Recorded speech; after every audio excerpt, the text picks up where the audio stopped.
let's talk about Kent's idea for solving this problem. If you were to look at the process, the way you work as your product, if you wanted a better product, you're going to try and get better outcomes out of software development. Kent focused in on the big problems with software development, and one of the problems he saw was the way we talk about or communicate requirements, and the predominant method, certainly in the 90s, was to rely on documents, and the goal, when people got requirements wrong, was to, well, get better at writing those documents or get more and better documents. But there's an inherent problem with communicating with documents. I'm going to go through some silly examples very quickly here.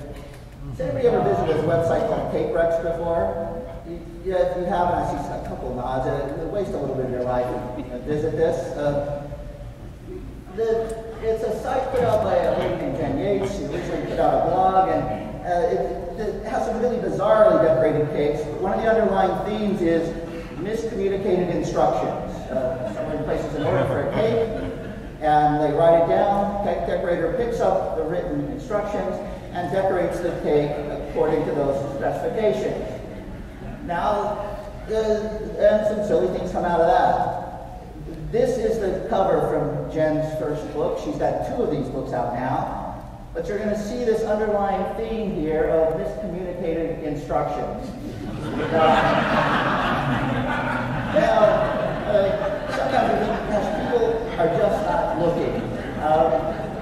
Some of the instructions are a little more sophisticated. I've got to give you a second to see what went wrong there. Yeah, some are just straightforward.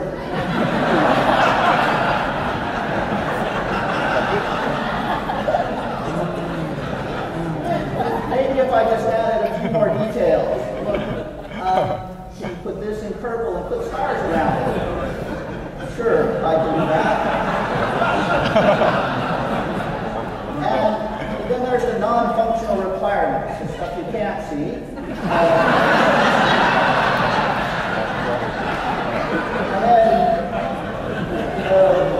And then for the decorator, just look, don't do anything.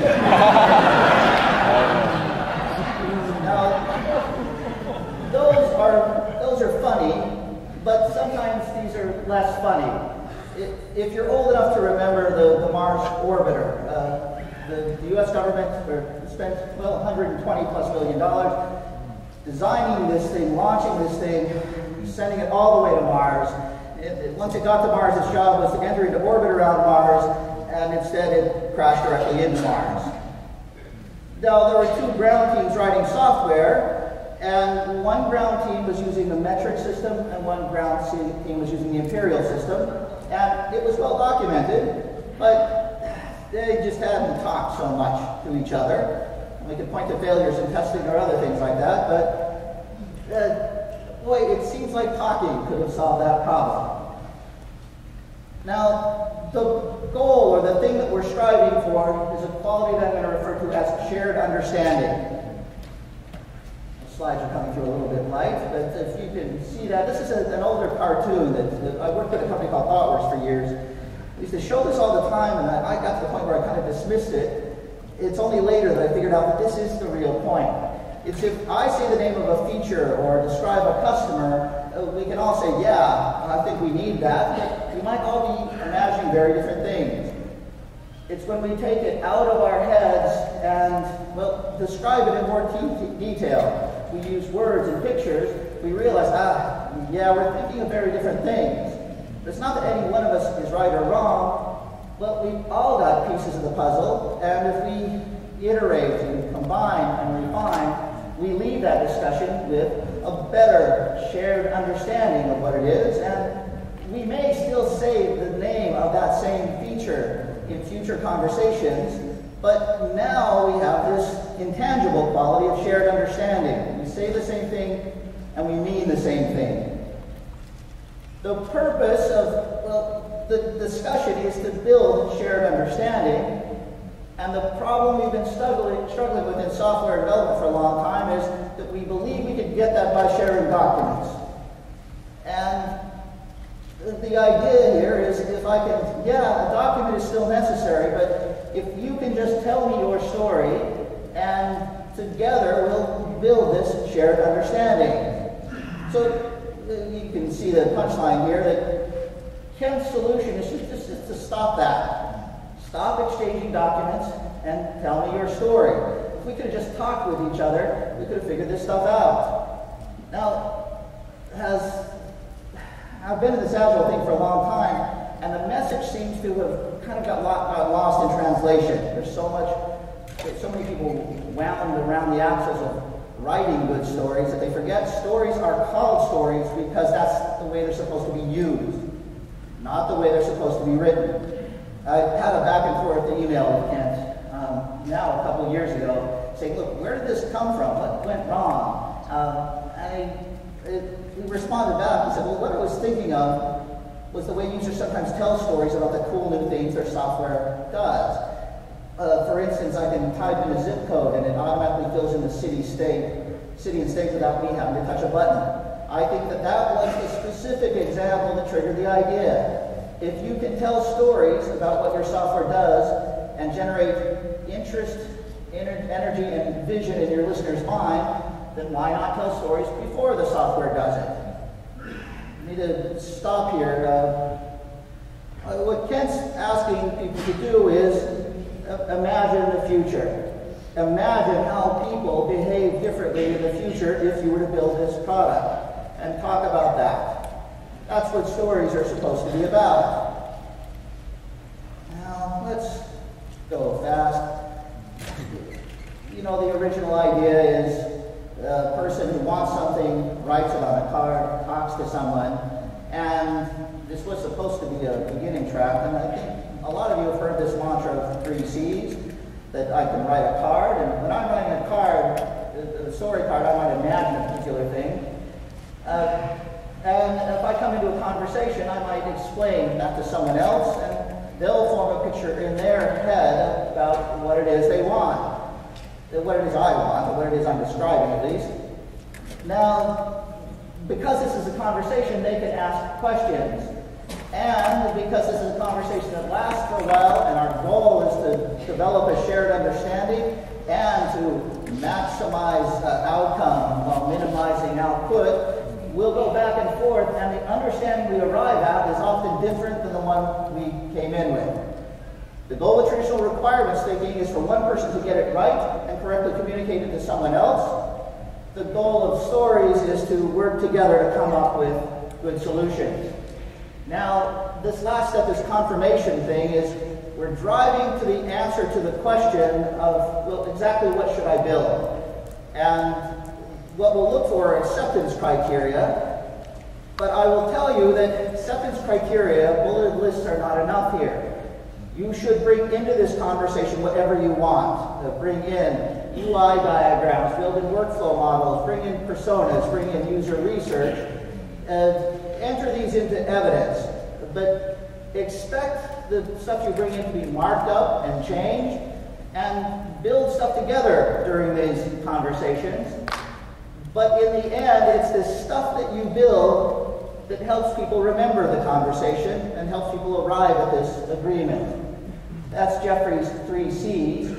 And, well, that conversation thing is what we weren't used to before in the 90s, and we still suck at it today.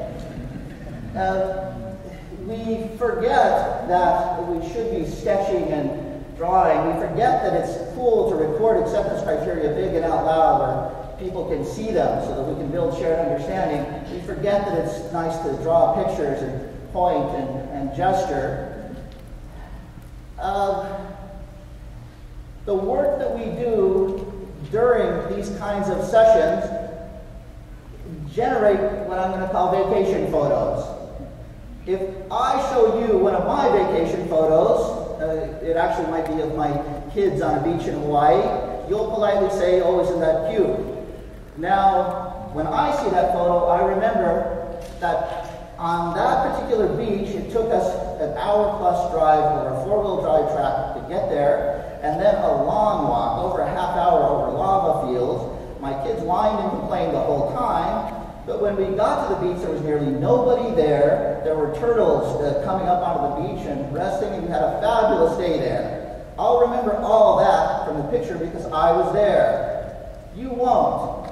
And if you guys build drawings together, build things together during these conversations, well, you'll remember all that stuff. Now, remember those conversations they're about the outcome and not the output. And one of the things that went wrong very early in the Agile story days is people started having conversations about requirements, about the specifications, and somebody said, God, we got to do something about that. Now, if you look at Kent's original book, they were called stories, not user stories.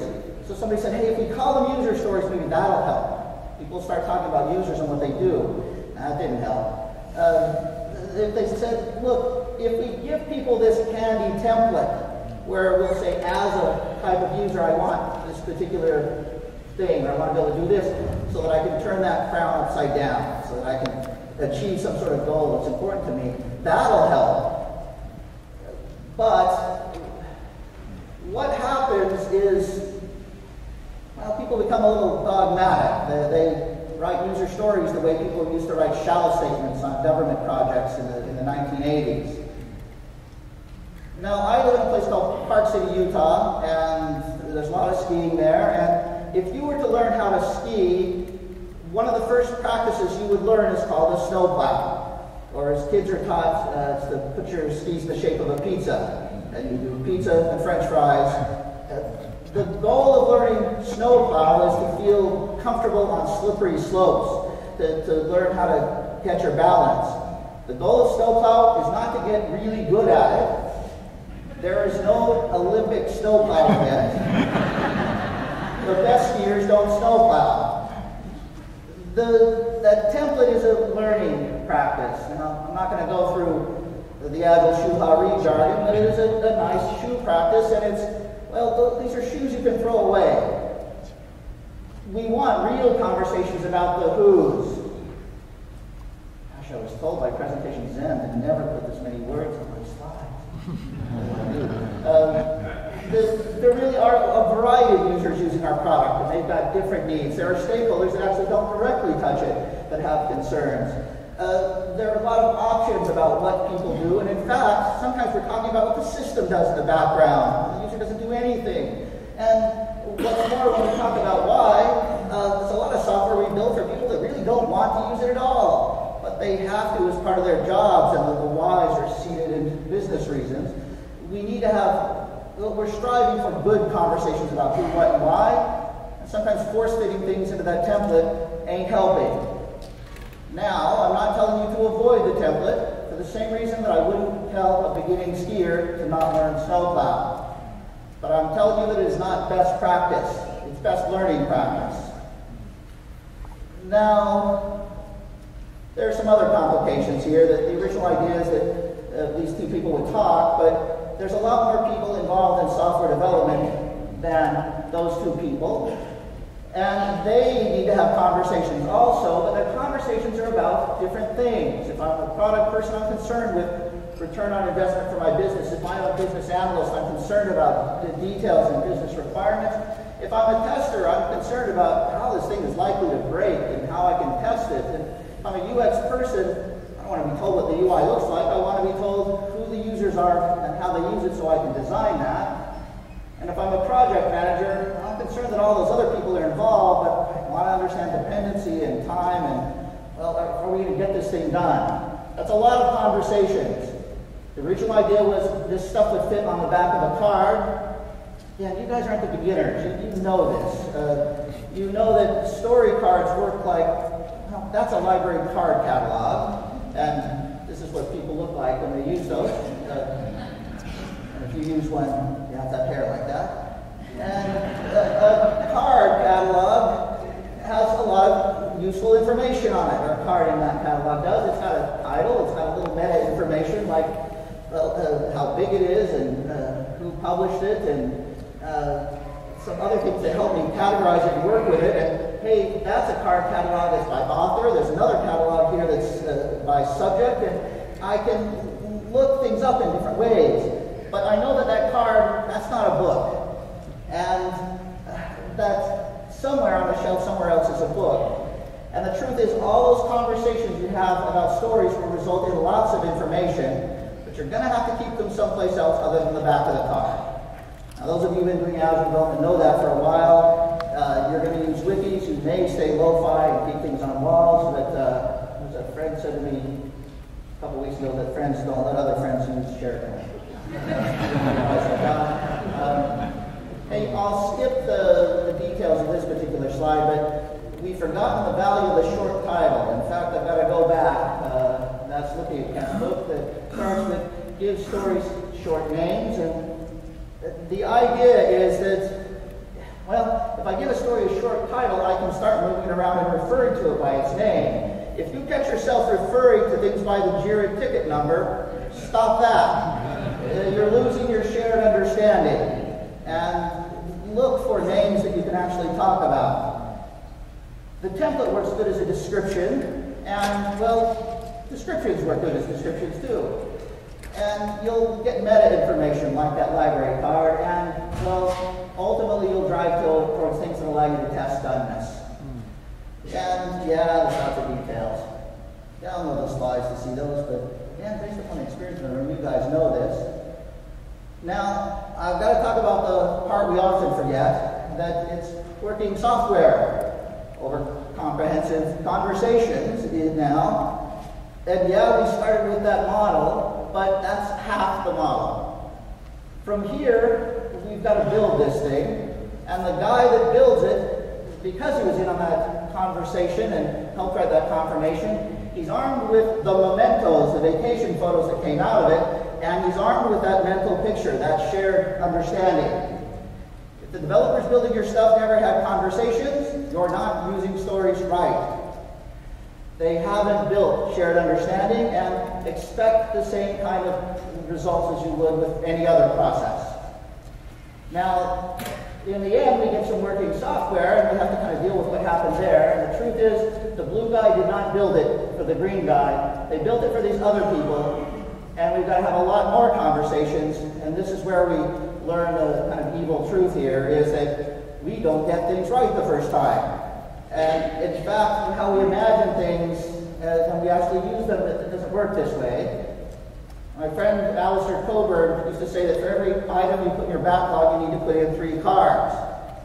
And I said, what do you mean, Alistair? He says, well, put in the item plus 2 more cards. And I said, well, what do you write on the other 2 cards? He said, well, it doesn't matter. And I said, I've got to write something. And he said, if you write something, on the first card write what you want, on the second card write fix the first one, and on the third card write fix the second one. Because if you're not going around this loop a couple of times, you're just not learning. And, well, Agile development is for learning. Now, a few more things about splitting stories here, but I'm going to skip right to that whole size doesn't matter thing. That's always been a myth. And when I start working with stories, this was the beginning class, and there's a couple common terms. You guys all know the term epic, which means, dude, it's really, really big. And then there's the term theme, which is, well, this is a bunch of stories that work together. Those are the common terms. I'm not a fan of those particular terms because they don't tell me much about what's going on in the story. And I guess when I learned the stuff, we just didn't use those words. And too much of the time I see developers telling well-intentioned other people that say, whoa, that's an epic. And, well, people that are trying to describe what they need, they don't describe things in bite-sized chunks that developers can implement in a short amount of time. They're describing needs, and their needs may not feel epic to them. In fact, they may seem trivial. I want you to think of stories like rocks. If I were to take a big rock and put it in the middle of the room and hit it with a sledgehammer and it were to break into 30, 40 pieces, I call all those pieces rocks. If you take a big story and break it down into lots of pieces, it's okay to call all those other pieces stories. Right size for a story, well, right size for a user might be need size, might be the size I need it, but hey, at some point in time, developers' right size might be something they can build within a sprint. And ideally a couple days. And that's a trivial size for someone who's a business leader that's concerned about return on investment. Now, there's middle sizes for people who manage products and people who do business analysis and UI design, and there's no right size for stories. So this is where I'm going to go off the res here and need to talk about the story funnel here.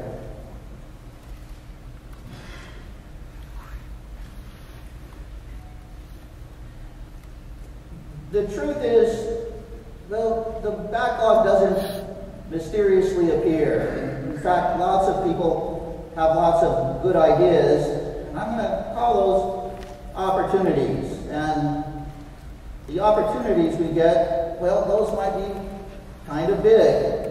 And those might be for those new features or those enhancements or product ideas. I don't know how big they are, but that doesn't stop me from talking about who, what, and why. I can figure out who the target audience is and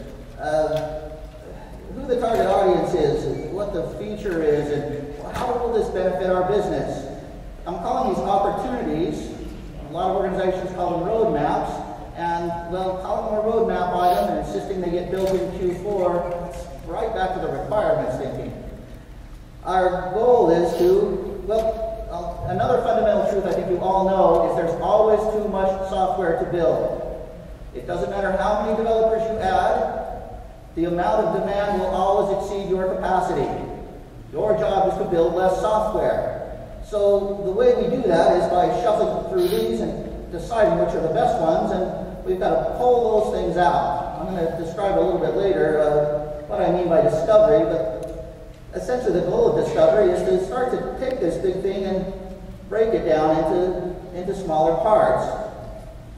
And they're just small enough that I can start to make decisions about what I need and what I don't need. And I could say, well, these first few, well, let's put those in release 1, and these two we can defer to a later release, and these we can just toss outright. I'm not sure if we even need those. Those might be options for the future. And we can go down one more level. Now, we're aiming for this little target here, this iteration or left edge of a Kanban board or a sprint. And the problem is that thing is tiny. These stories are still too big. I've got a bit of a funnel. I've got a kind of a rock-breaking mechanism that will help me get there. And I can pull those stories out and I can start to load them into the funnel. And, well, I can start to go through delivery. But I have a lot of conversations here to make choices about what to build. But now I need to have more detailed conversations here. I need to really do more detailed UI design. I need to really talk about all those business rules. I need to really talk about all those options. I really need to start making choices about acceptance criteria. And, well, it's at this level that we start to realize that that story is too big. And it's at this level that things like acceptance criteria give us cues for how to split this thing into smaller pieces. And splitting it into smaller pieces allows us to get those pieces that shuttle through. Now, if there's one big process, if there's a process change that I see most people getting a lot of benefit from, hey, I'll call it a story workshop because I hate the term backlog grooming. When I learned about backlog grooming from Ken Schwaber years ago, grooming meant the same things it does with hair. It means cut it away. Take away stuff that you don't need. Don't use your backlog like a trash bin.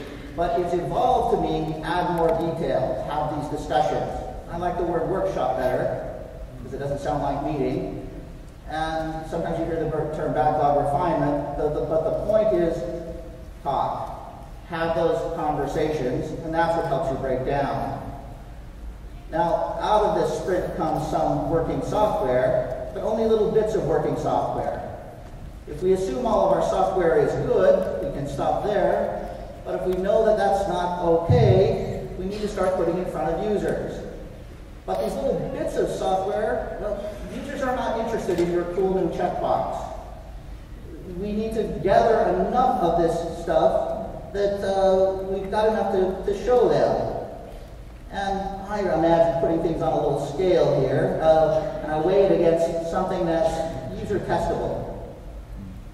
Enough to validate with a user. Now, I may have done some user testing out here with prototypes and other things, but anyone who's been in software development for a while knows that something funny always happens as we put it through the development machine.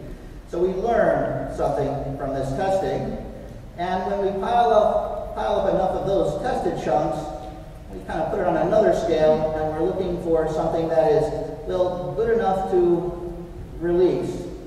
Let's call this releasable. And I'm going to start to use this term, minimum viable release. This is the least we could build that would be valuable.